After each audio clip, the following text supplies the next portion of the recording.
Bonjour à tous, je m'appelle Renaud, bienvenue sur la chaîne ICF Moto et aujourd'hui on va parler de conduite sous la pluie. Donc ce que je vous propose, c'est qu'on décompose ce petit tips en 3 points. On va parler d'abord de la moto et de ses équipements. On parlera ensuite de l'équipement du motard et de la conduite à adopter sous la pluie. Donc, pour commencer, je vous parle de la moto.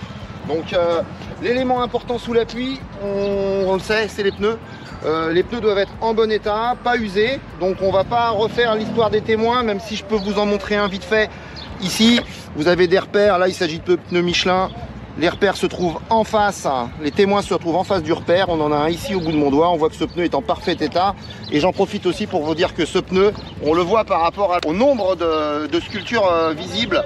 Il est très adapté à la conduite sous la pluie. Même si on voit que la dernière partie, sur le côté, le flanc, eh bien, il n'est pas très structuré, tout simplement parce que c'est pas ce qu'on va chercher quand on conduit sous la pluie. Moins d'inclinaison, donc cette partie-là n'a pas besoin d'avoir autant de sculpture.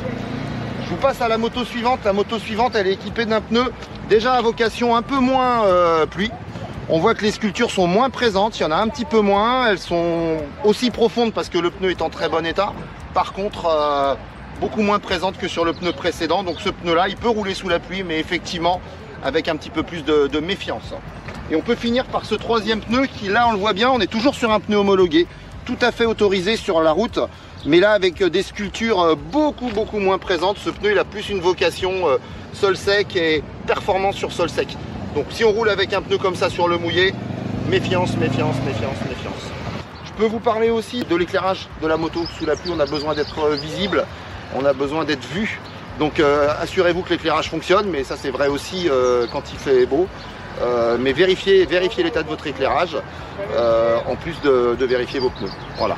Donc le deuxième point concernant la moto sous la pluie, c'est l'équipement du motard. Bien sûr, c'est un élément essentiel, il faut être bien, il faut être au sec. Donc il faut prévoir l'équipement, soit vous l'avez sur vous directement en partant parce que le temps est menaçant, soit vous l'avez dans le sac à dos parce qu'aujourd'hui, au moment où on part, il fait beau, mais on n'est jamais à l'abri d'une averse. En été, les orages, c'est très vite fait. Donc au niveau de l'équipement, on va parler des pieds, il faut partir des pieds, il faut des chaussures ou des bottes étanches, il faut un pantalon étanche aussi ou un surpantalon, un blouson étanche aussi ou un surblouson. On peut même enfiler éventuellement une combinaison de pluie par-dessus des équipements pseudo-étanches. N'oublions pas non plus les gants. Les gants, il faut qu'ils soient étanches aussi.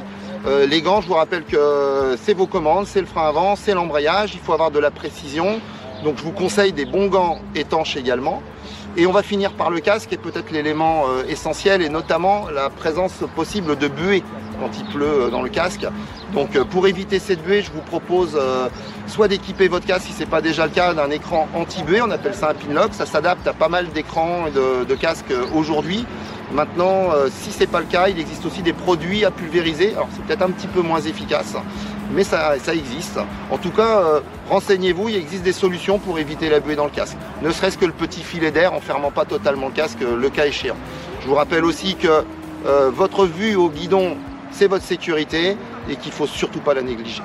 Et donc le troisième point que je voulais aborder avec vous aujourd'hui concernant la moto sous la pluie, c'est effectivement la conduite et plutôt le comportement à adopter sous la pluie.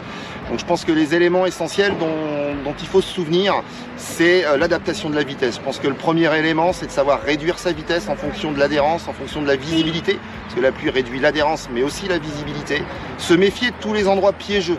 On les connaît, si vous ne les connaissez pas encore, je vous les rappelle, les marquages au sol, les bouches d'égout, les ralentisseurs plastiques. Tous ces éléments-là sont hyper glissants quand ils sont mouillés. Donc quand on combine ça avec des pneus, comme on le voyait juste avant, qui ont une adhérence très moyenne sous la pluie, ça peut vite faire un mauvais combo, quoi. Donc réduisez votre vitesse, méfiez-vous de ces endroits. Je vous rappelle aussi que les éléments importants, c'est le respect des distances de sécurité, que ce soit avec les autres véhicules ou que ce soit entre vous quand vous roulez en groupe, les gars. J'aimerais bien que vous y pensiez aussi. Voilà, je vous le rappelle parce que parfois je vois des comportements, sous réserve qu'on est en quinconce, on est à 2-3 mètres les uns des autres et ça finit parfois mal, malheureusement. Donc sous la pluie, encore plus de distance. Les virages, on arrondit les trajectoires, ça sera l'occasion d'un autre tips, les virages, hein, donc on en reparlera dans une autre vidéo, mais j'en profite pour vous dire, adopter une bonne trajectoire. On parlera de trajectoire de sécurité, d'avoir de la visibilité, éviter d'aller chercher des cordes, trop des cordes dans des virages où on ne sait pas dans quel état est la chaussée. Donc voilà, et je pense que si on a tout ça en tête avant de partir, ça se passera bien même sous la pluie. Même si c'est pas l'environnement qu'on préfère, moi le premier. Je viens de faire 500 km ce week-end sous la pluie. Je vous garantis que j'ai respecté les conseils et que ça s'est bien passé.